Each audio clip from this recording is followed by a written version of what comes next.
Hello and welcome back to learn economics. अपने previous video में हमने यूटिलिटी एनालिसिस की कार्डिनल थ्योरी को समझा था, जिसमें हमने total utility and marginal utility के बारे में जाना था और ये भी समझा था कि marginal utility positive, zero and negative होती है। तो इसी की डिटेल हम इस वीडियो में समझेंगे और जानेंगे total utility and marginal utility के डिफरेंस एंड रिलेशनशिप के बारे में। तो आइए स्टार्ट करते हैं। Difference and relation between total utility and marginal utility. Jevons first new classical economist थे जिन्होंने total utility and marginal utility के डिफरेंस एंड रिलेशनशिप पर प्रकाश डाला। The following table explains the difference as well as relationship between them. इस table में quantity, total utility जो commodity की प्रत्येक यूनिट से प्राप्त उपयोगिताओं का योग है, मार्जिनल यूटिलिटी जो एडिशनल यूनिट को कंज्यूम करने से प्राप्त होने वाली एडिशनल यूटिलिटी या अतिरिक्त उपयोगिता है।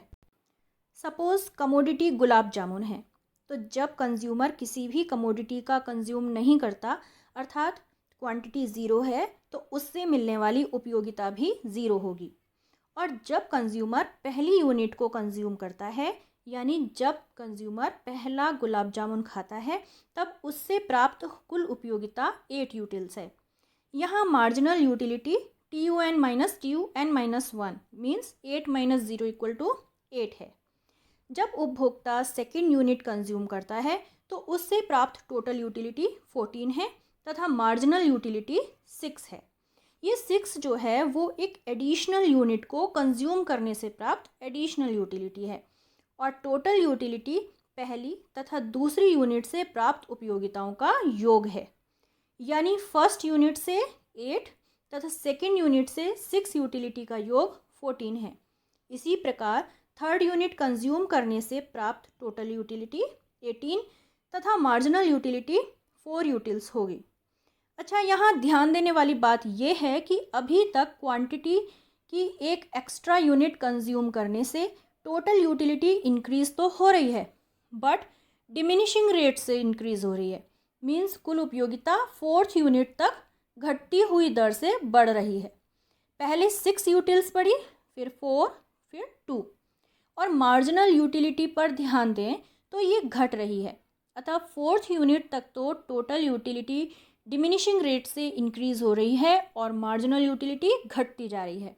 या ये कहें कि प्रत्येक एडिशनल यूनिट से मिलने वाली एडिशनल यूटिलिटी घटती जा रही है। फिफ्थ यूनिट कंज्यूम करने पर टोटल यूटिलिटी में कोई चेंज नहीं आया, मीन्स उपभोक्ता को कोई उपयोगिता प्राप्त नहीं हो रही है।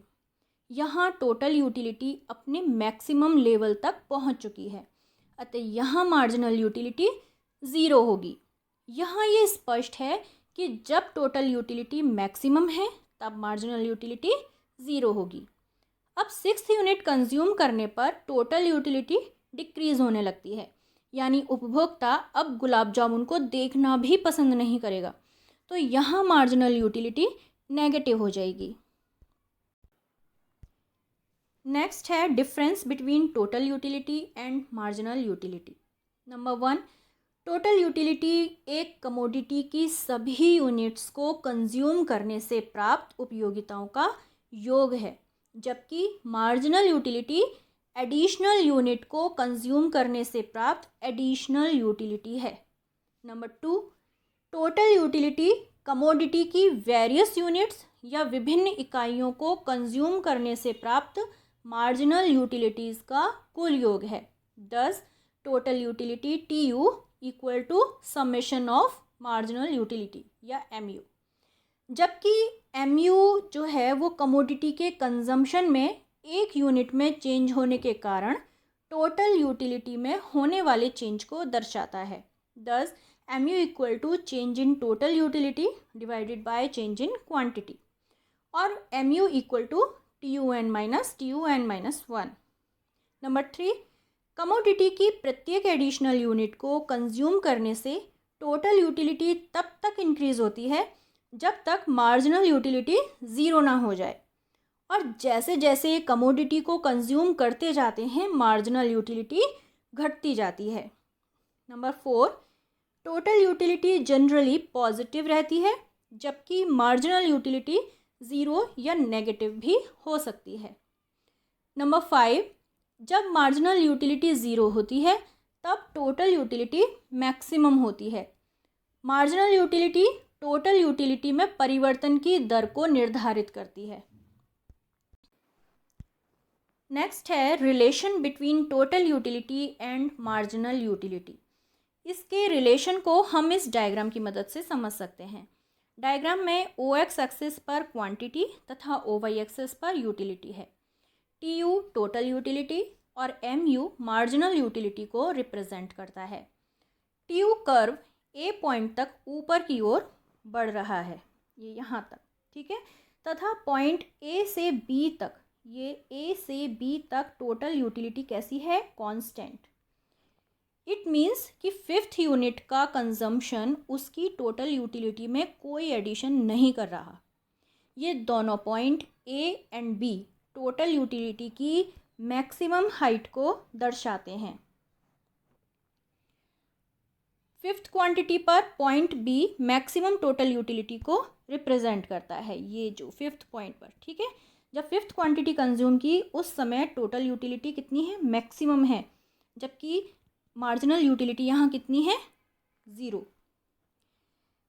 It is a point of saturation, हम इसी को सैचुरेशन पॉइंट कहते हैं।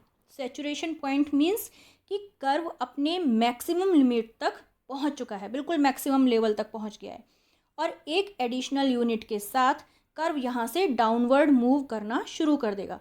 यानी इस लेवल के बाद इस मैक्सिमम लेवल के बाद अगर हम एक भी एडिशनल यूनिट कंज्यूम करेंगे या कंज्यूमर एक भी एडिशनल यूनिट को कंज्यूम करेगा तो इस पॉइंट के बाद, सैचुरेशन पॉइंट के बाद, कर्व जो है वो डाउनवर्ड मूव करना शुरू कर देगा। डायग्राम में एम यू कर्व जो मार्जिनल यूटिलिटी को रिप्रेजेंट करता है, इसका slope left to right downward है, ये लेफ़्ट टू राइट डाउनवर्ड है, अर्थात जैसे जैसे कंज्यूमर एडिशनल यूनिट को कंज्यूम करता जाता है उसकी मार्जिनल यूटिलिटी या सीमांत उपयोगिता घटती जाती है, बट टी यू बढ़ती जाती है। फोर्थ यूनिट तक मार्जिनल यूटिलिटी पॉजिटिव है, फोर्थ यूनिट तक कैसी है, पॉजिटिव, और उसके बाद फिफ्थ यूनिट पर marginal utility curve x axis को टच कर रहा है, टच कर लेता है, ठीक है। यहाँ एम यू जो है वो ज़ीरो है, यहाँ पर मार्जिनल यूटिलिटी कैसी है, marginal utility zero. In this situation total utility is maximum, और जब ये ज़ीरो होगी तो टोटल यूटिलिटी यहाँ पर मैक्सिमम होगी। और फिफ्थ यूनिट के बाद कंज्यूम करने पर, फिफ्थ यूनिट के बाद एम यू कर्व जो है वो एक्स एक्सिस को इंटरसेक्ट करता हुआ नेगेटिव हो जाता है। इट मीन्स कि सिक्स्थ यूनिट से नेगेटिव मार्जिनल यूटिलिटी प्राप्त हो रही है, ठीक है। इस स्थिति में कुल उपयोगिता कम होने लगती है। So friends, thank you so much. For more videos, subscribe Learn Economics.